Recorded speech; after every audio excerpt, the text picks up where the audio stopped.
안녕하세요. 테슬라 주주분들 어서 오세요.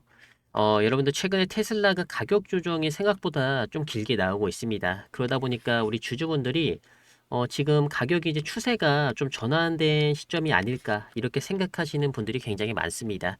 그래서 제가 항상 여러분들한테 영상에서 말씀드리는 거는 지금 테슬라는 이 기간 조정과 가격 조정을 겪고 있는 시점이다. 그렇기 때문에 지금 구간에서는 여러분들이 마음 편안하게 그냥 들고만 가시면 충분히 이번 연도 올해 안에는 $800까지 무난하게 갈 수 있으니까 여기까지 왔을 때 여러분들이 좀 수익을 실현을 하셔도 괜찮을 것 같다. 이렇게 전달을 드리고 있습니다. 그래서 지금 시점에서는 추세가 전환되는 과정은 아니고 이 자금이 좀 움직이는 단계로 저는 보여지고 있거든요. 그래서 테슬라로 들어갔던 매수 자금이 이제 포트폴리오 리밸런싱인에서 다른 종목들로 빠져나가는 이렇게 분산되는 과정으로 볼 수 있습니다. 그래서 전부 다 빠져나가는 건 아니고 결국에 다시 한번 테슬라 쪽으로 저점 매수세가 들어오는 시점이 있기 때문에 그 시점을 우리가 계속 지켜보면서 잡아가야 되는 게 테슬라 주주 여러분들이 해야 되는 매매 전략으로 저는 보고 있습니다. 일단은 미국 증시는 계속해서 올라가고 있죠. 이제 미국의 12월 달 ISM 서비스 PMI 지수가 연중 최고치를 기록을 했습니다. 여기 보시면 11월 달은 52.6이고요. 12월 달은 54.4입니다. 67개월째 확장이 되고 있습니다. 지금 결국에는 시장은 확장 국면으로 이어가고 있는 상황으로 볼 수 있습니다. 그래서 올해도 여러분들 미국 시장 같은 경우에는 상승장으로 제가 여러 차례 반복적으로 말씀을 드린 부분이 있고요. 그리고 지금 약간 얘기가 많이 나오고 있는 거 결국에 엔비디아의 알파마요 이게 판이 이제 자율주행판을 흔들 것으로 예상이 되면서 테슬라가 이제 경쟁자가 또 추가적으로 한계가 또 생겼다 이렇게 생각하시는 분들이 굉장히 많은데 일단은 이 엔비디아의 알파마요랑 테슬라의 FSD는 지금 차이점이 굉장히 큽니다. 그래서 여기 차이를 보시면은 테슬라 같은 경우에는 자체 차량과 소프트웨어, 그리고 데이터 축적을 결합한 수직 통합 모델에 가깝다라고 보시면 되시고요. 이 엔비디아 같은 경우에는 OEM이라고 보시면 돼요. 그래서 공급망 전반에 뿌리 내리는 플랫폼 전략을 택했다라는 부분이죠. 이게 저는 지금 굉장히 차이가 크다라고 보고 있는데 일단은 결국에는 이 엔비디아 입장에서도 이 자율주행 플랫폼 기술을 완성차 업체에 팔아야 된단 말이에요. 근데 이게 지금 보면은 완성차 업체가 자율주행 기술을 따라잡기 위해서 사용을 할 수 있겠지만 정말 멀리 본다라고 생각을 했을 시에는 비용적인 부담을 무시할 수가 없습니다. 그래서 완성차 업체도 결국에 시간은 걸리겠지만 이 자율주행 기술을 계속해서 이 상업에 나가는데 초점을 맞출 거라고 생각이 돼요. 그래서 엔비디아가 OEM 방식으로 완성차 업체한테 이제 기술을 팔려고 하겠지만 이게 초반에는 먹히겠지만 멀리 보면 저는 언젠가는 이게 한계가 있을 거라고 생각이 됩니다. 그래서 지금 당장에서는 약간 이 테슬라한테는 무리가 되는 부분이 있지만 결국에 멀리 보면 테슬라가 승자가 될 수밖에 없다라고 저는 판단을 하고 있습니다. 그렇기 때문에 얼마 전에 일론 머스크도 이제 똑같이 말을 했습니다. 이제 일론 머스크가 나와가지고 엔비디아의 기술이 테슬라의 위협이 되는 시기까지는 수년이 걸릴 수 있다. 이렇게 언급을 했거든요. 그래서 여기 보시면 한 5년에서 6년 정도 걸릴 수가 있다. 이렇게 공식적으로 언급을 했습니다. 이게 젠슨 왕이 자율주행 개발을 위한 알파마요라는 인공지능 모델군을 공개한 다음 날에 일론 머스크가 바로 언급을 했고요. 일론 머스크는 자율주행 기술이 인간 운전자보다 훨씬 더 안전해지기까지는 오랜 시간이 걸릴 수가 있다라고 언급을 했습니다. 특히 전통적인 완성차 업체들은 카메라와 AI 컴퓨터를 대규모로 차량에 통합하기까지는 몇 년이 더 걸릴 것이라고 언급을 했고요. 이 알파마요 기술이 테슬라의 실질적인 경쟁 압력이 되기까지는 5, 6년 정도 아니면 그보다 더 오래 걸릴 것이다 라고 전망을 했습니다. 그래서 엔비디아가 자율주행 정확도를 99% 수준까지 끌어올리는 거는 쉽다라고 했는데 지금 중요한 건 뭐예요? 롱테일입니다. 많이 들어보셨는데 이 롱테일은 예외적이고 드문 상황들을 완전히 해결하는 것이라고 보시면 돼요. 그래서 테슬라는 이 롱테일을 거의 완성한 단계까지 올라왔다라고 보시면 됩니다. 그래서 지금은 이제 엔비디아의 장점이라고 하는 거는 범용성밖에 없겠죠. 광범위적으로 모든 완성차 업체의 플랫폼을 끼워 넣을 수 있는 범용성의 장점은 있겠지만 결국에 매출과 영업이익을 끌어올리는 데 있어서는 이 플랫폼 기술력의 한계가 있을 수밖에 없다라고 저는 생각이 됩니다. 그래서 지금 당장은 테슬라의 라이벌까지는 되지 않는다. 이게 한 5년에서 6년 정도까지는 테슬라가 아직까지도 이 자율주행 1위를 유지할 수 있다. 저는 이렇게 보고 있습니다. 그래서 크게 걱정할 만한 내용들은 아니고 제가 좀 집중적으로 요즘에 보고 있는 건 뭐냐면 결국에는 휴머노이드 로봇입니다. 이 로보택시는 둘째치고 어떻게든 이 상반기에 이 휴머노이드 로봇을 시중에 내놔가지고 이거를 이제 매출을 올리면서 캐파를 높여가야 되는데 얼마 전에 CES 2026에서 현대차 그룹에서 이 휴머노이드 로봇 아틀라스를 공개를 했습니다. 그래서 보신 분들 아시겠지만 굉장히 관절이 자유롭습니다. 여러분들 관절이 목이랑 뭐 어깨랑 허리 부분이 360도로 꺾인다라고 합니다. 그래서 인간의 관절이랑 똑같이 만들면 이게 일을 하는 데 있어서 효율성이 없다 보니까 관절만큼은 확실하게 이렇게 로봇으로 만든 이런 현장에서 많은 사람들이 이렇게 감탄을 했다라고 이렇게 평가가 나왔습니다. 그래서 지금 이 옵티머스만의 존재감이 굉장히 높았었는데 지금 이 현대뿐만 아니라 인텔까지도 여기 보시면은 자회사 자율주행 기술업체 모빌아이 이스라엘 AI 휴머노이드 로봇 스타트업 멘티를 9억 달러에 인수를 하면서 자율주행에서 로봇 분야까지 테슬라의 도전장을 내밀고 있습니다. 여기다가 이번에 현대차의 미국 조지아주 메타플래튼 공장에서 구글과 손잡고 휴머노이드 로봇 아틀라스를 개발을 했죠. 이걸 시중에 보였다라고 보시면 되는데 지금 그만큼 이 테슬라의 경쟁자가 늘어나는 부분에 있어서는 테슬라가 지금 결국에 주가가 프리미엄을 받고 있다 보니까 결국엔 이거죠, 여러분들. 시험대에 올랐다라고 판단이 되고 있는 겁니다. 그래서 지금 다른 경쟁 업체들이 계속해서 좀 늘어나고 올라오고 있기 때문에 이러한 프리미엄이 아직까지도 좀 유지가 돼야 되나 이런 시험대에 오른 이런 과정으로 볼 수 있습니다. 그래서 일론 머스크가 당장에 해야 되는 것들도 굉장히 많고 시중에 보여줘야 되는 실질적인 내용들도 너무나 많이 깔려 있다 이렇게 보실 수가 있습니다.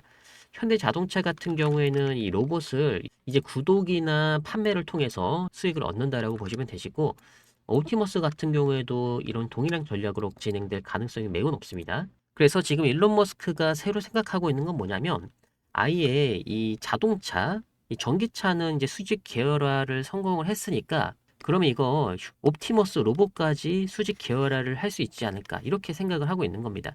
그래서 지금 삼성전자랑 TSMC가 만들고 있는 이 인공지능 반도체 있죠. 인공지능 반도체를 그냥 아예 이 테슬라 쪽에서 자체적으로 만들어 보면 되지 않을까. 이런 생각을 하고 있습니다. 그래서 이제 2나노 반도체 공장을 설립을 하겠다. 이런 또 내용이 나와주고 있는데 규모 같은 경우에는 TSMC 공장과 비슷하지만 훨씬 크게 지을 거다라고 나왔습니다. 다만 이 공장 같은 경우는 빠른 시일 내에 지어질 수가 없습니다. 그만큼 이제 지식과 노하우가 필요한 부분이 있기 때문에 지금 나오는 내용은 뭐냐면 일단 첨단 반도체 공장 설립에 대한 막대한 노력이 필요한 건 맞아요. 그래서 당장에는 실현될 가능성이 높지는 않은데 그래도 멀리 보면 충분히 이 테슬라가 인공지능 반도체를 설립하는 과정까지는 무난하게 진행될 가능성이 높다. 이렇게 보고 있는 내용들이 굉장히 많습니다. 그리고 추가적으로 테슬라의 이 주가가 다시 한번 또 고공행진을 할 수 있다라고 생각되는 부분이 뭐냐면 저는 이 스타링크로 보고 있습니다. 이 스타링크가 이제 6G가 될 수도 있고 이건 이제 저궤도 인공위성이라고 보시면 됩니다. 얼마 전에 이 스타링크가 한국 시장에 상륙한 거는 여러분들도 아시고 계실 거예요. 근데 한국에 상륙한다고 해서 이게 돈을 벌 수 있을까라고 생각하시는 분들이 있는데 일론 머스크가 보는 큰 그림은 그렇습니다. 지금 인터넷 사업을 진출하려고 들어오는 건 아니고요. 결국에 자율주행을 노리고 들어온다라고 보시면 됩니다. 여러분들 얼마 전에 미국에서 이 전기가 끊기는 이런 비상사태가 발생한 적이 있습니다. 제가 이때 영상에서 한번 말씀드린 적이 있는데 구글의 웨이모 같은 경우 있죠. 이 구글의 웨이모가 도시가 전기가 나가버리니까 이 차가 멈췄습니다. 왜 그러냐면 인터넷이 안 되니까요. 인터넷이 안 되니까 라이더랑 레이더를 쓰는 이 구글의 웨이모 같은 경우는 차가 멈췄습니다. 그럼에도 불구하고 테슬라의 전기차만 움직일 수 있었던 이유 중에 하나가 테슬라는 카메라로 움직이기 때문에 어떠한 변수에도 자율주행이 가능하다라는 장점이 있었죠. 그래서 멀리 보면 결국에 자율주행은 인터넷으로 움직일 수밖에 없다라는 것을 이미 일론 머스크가 알고 있는 겁니다. 그래서 테슬라 같은 경우에는 전기차 지붕 소재에 쓰는 유리나 금속 재질 대신해서 폴리카보네이트 같은 전파 투과성 소재를 채택을 했습니다. 이거는 인공위성으로 인터넷에 쏴가지고 차를 움직이겠다라고 하는 것과 마찬가지입니다. 그래서 테슬라가 전기차 지붕 소재를 바꾸면서까지 위성통신 기능을 삼으려는 이유는 명확합니다. 위성 인터넷을 통한 끊임없는 연결은 테슬라 차세대 경쟁력의 자율주행과 맞닿았기 때문이라고 보시면 됩니다. 그렇기 때문에 지금 구글도 할 수 없고 한국은 당연히 없죠. 한국도 당연히 할 수 없고 테슬라만이 할 수 있는 이 스타링크 기술만으로 앞으로 자율주행의 기술은 테슬라가 여전히 1위를 유지할 수 있다. 이렇게 보고 있는 측면이 있고요. 그리고 이제 6G입니다. 여러분들 6G 같은 경우는 5G랑은 속도는 비슷한데 크기가 더 크다라고 보시면 됩니다. 그래서 5G보다 넓은 커버리지가 장점인 6G의 핵심인데 저궤도 위성이 이 역할을 맡는다라고 보시면 돼요.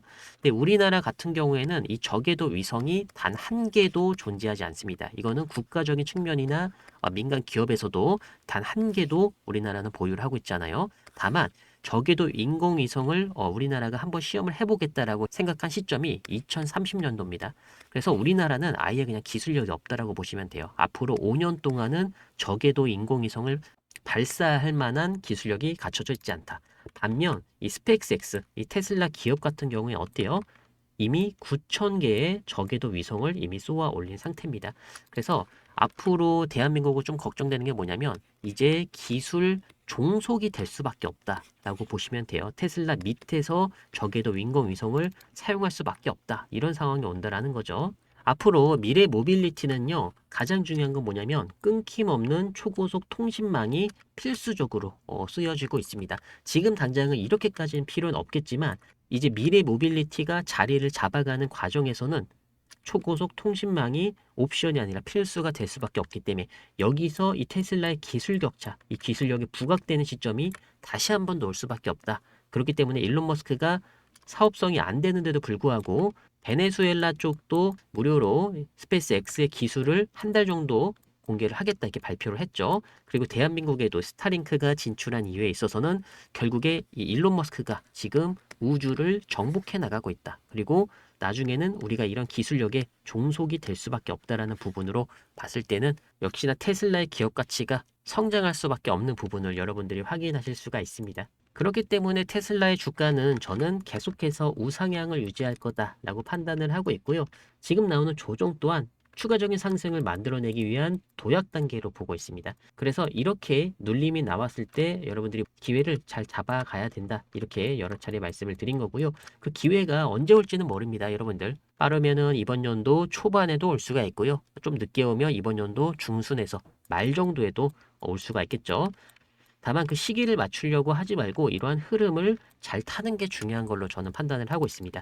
그래서 테슬라 주주분들은요, 좀 조정이 나온다라고 해서 전혀 걱정할 필요가 없다라는 말씀 다시 한번 남겨드릴 수 있도록 하겠고요. 그리고 제가 중요한 소식이 나올 때마다 영상에서 내용도 전달 드릴 수 있도록 하겠습니다. 여러분들 구독과 좋아요 저한테 정말 많은 힘이 되니까 한 번씩 부탁드리도록 하겠습니다. 그리고 테슬라는 여러분들 그대로 갖고 가시면 되시고요. 그리고 올해 시장이 너무나 좋기 때문에 기회를 잘 잡아가는 게 중요합니다. 그래서 여러분들이 최대한 좀 기회를 잘 잡았으면 하는 바람에서 제가 이렇게 좀 급등주를 문자로 전달을 드리고 있습니다. 그래서 여러분들이 확인하셔야 되는 거는 어렵지 않습니다. 이렇게 종목이랑 매수가 그리고 목표가만 확인을 해주시면 되는데 제가 보내드린 매수가 아래에서 여러분들이 매수를 진행을 해주시고 1차 목표가가 오면 50% 매도, 나머지는 최종에서 절반을 청산을 해주시면 됩니다. 이렇게만 따라 해주시면 이번에도 여러분들 시드머니 빠르게 쌓아갈 수 있는 이런 매매 전략 잡아가실 수가 있고요. 제가 보통 다른 종목들 보내드릴 때도 구성은 다 똑같습니다. 여기 종목명이랑 매수가 그리고 목표가 이렇게만 봐주시면 되시고요. 제가 이제 일주일에 한 번 정도 이게 한 달로 치면은 4번에서 5번 정도 이렇게 여러분들이 받아보실 수 있는데 여러분들이 한두 개 놓치신다 하시더라도 괜찮습니다. 충분히 20%그 이상도 나올 수 있는 이런 수익률 큰 종목들로 보내드리고 있으니까 잘 잡아가시면서 이번에도 시드머니 빠르게 늘려갈 수 있도록 하겠습니다. 제가 무료로 전달을 드리고 있는 만큼 여러분들 영상 자주 찾아와 주시면서 구독과 좋아요도 한 번씩 부탁드리도록 하겠습니다. 지금 보시는 영상 아래쪽에 제가 급등주 받아보실 수 있는 이 방법을 남겨드렸습니다. 여기 더보기 클릭하시고 파란색으로 된 링크 있죠? 이 링크를 눌러주시면 됩니다. 그리고 이렇게 구글 폼 설문조사가 있는데 이거 한 10초도 안 걸려요, 여러분들. 질문이 간단합니다. 상반기 테슬라 주가 어떻게 보시나요? 여러분들이 생각한 답변 한 가지만 넣어주시고요. 그리고 급등주 받아보실 연락처 여기다가 적어주신 다음에 제출만 해주시면 됩니다. 정보 취합해서 여러분들 빠르게 급등주 받아보실 수 있게 제가 진행 도와드릴 수 있도록 하겠고요. 그리고 여러분들 수익 좀 많이 나실 텐데 수익 나시면은 좋아요 꼭 잊지 말아 주셨으면 좋겠습니다. 제가 준비한 영상은 여기까지고요. 앞으로도 중요한 내용들 영상에서 올려드릴 수 있도록 하겠습니다. 부족한 영상이지만 끝까지 시청해 주셔서 너무나 감사드립니다.